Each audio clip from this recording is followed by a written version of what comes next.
Okay, I want to welcome to the Agents of Innovation podcast, Marcin Jakubowski.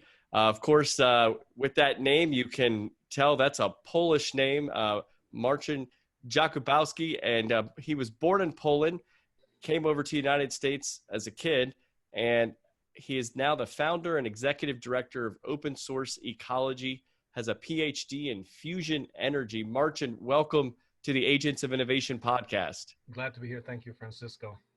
Well, Marcin, we are glad to have you as well. And I find it interesting, your story coming from Poland as a child. It was in the early 1980s, right? Tell us a little bit more about what it was like to grow up in Poland. Yeah, so 1982, that was still the time of the Berlin Wall before the collapse. So it was a great communist country. It was a little rough. You'd have to wait in line for food during that time. And when you live in Poland, you also have the history of the Second World War with you. So, like, for example, my grandmother was in a concentration camp. My grandfather was in the Polish underground, derailing German supply trains and things like that. Wow. So that culture of deprivation, I've seen some of that. And that definitely influenced my outlook on open source or open collaborative development. Yeah, I mean, because it's kind of interesting. Very closed economy there in Poland at the time, and this part of one of the Soviet states at the time.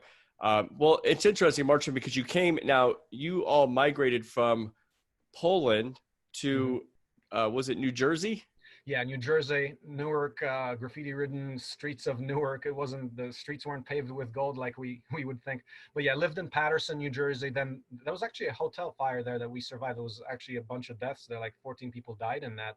Wow. You were in the hotel? Yeah. That was one of those things where at that time, so I was, I guess, 11 and really thought, okay, what's meaningful in life? Like, because we were waiting up on the 8th floor of this building for like hours until we were rescued. And that was one of those near death experiences where you kind of think, like, through that and after that, like, wow, what is really important, you know? So you came with your parents. Did you have any siblings? Yeah, my brother, my parents. So we moved to Kearney, New Jersey, went to Kearney High School, then went to Princeton University undergrad, and then University of Wisconsin grad for the fusion Ph.D. Yeah. Wow. So very interesting. So as a kid, or when was the first job you ever had? When was that?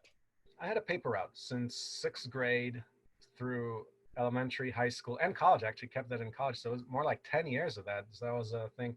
I always kind of had money lying around. So that wasn't an issue just because I was working myself. And yeah, so that was first job, but different than what I'm pursuing today. No, I've had a lot of guests on the Agents of Innovation podcast where I asked them what their first job was. I've actually had quite a few people that have had a paper route. And I don't know what that's about, because I feel like in the year 2020, a young person right now probably won't even know what a paper route is. And it wasn't that long ago. I mean, we're not that old, so come on. But anyway, I just find that very interesting. Well, what was some of the things you learned from that first job that maybe you took with you into the rest of your life? I think efficiency is actually one of them, because after doing a paper route for so long, it's like you get really efficient at it and learn how to not cut corners, but really do it efficiently and fast. So I think the insights of efficiency as an economic principle, I think that's definitely relevant in what I do today. And in fact, like, if you talk about, one country being prosperous and another not so, what is it? It's about the operating systems, the governance, but also part of that is how things are done, efficiencies. That's definitely critical to a modern standard of living that we have today.